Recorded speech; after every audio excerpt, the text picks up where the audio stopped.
I'll be going through some things that will make you wonder, what did I do wrong?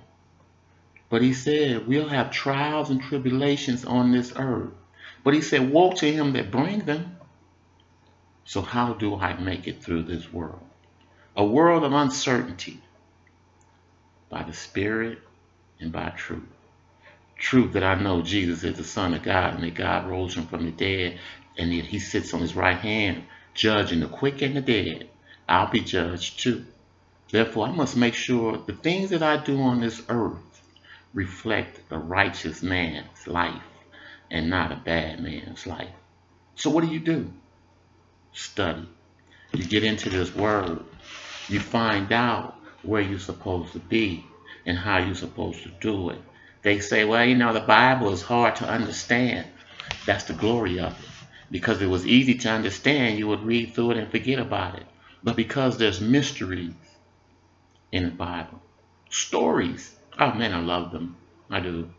But the thing is, you learn from them. You get an idea of what God will accept and what he won't. You get an idea of the punishment that God will bring upon you for doing wrong. Well, they say, well, I'm in Jesus now.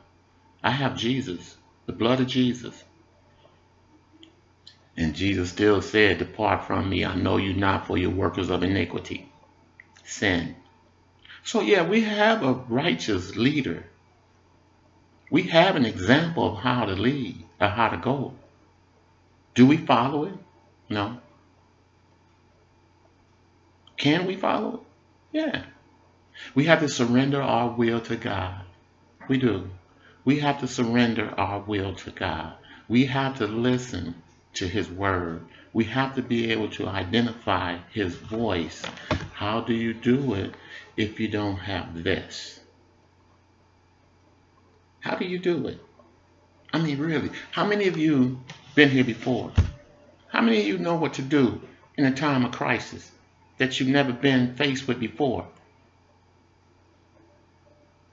You listen. You obey. You walk that walk of righteousness.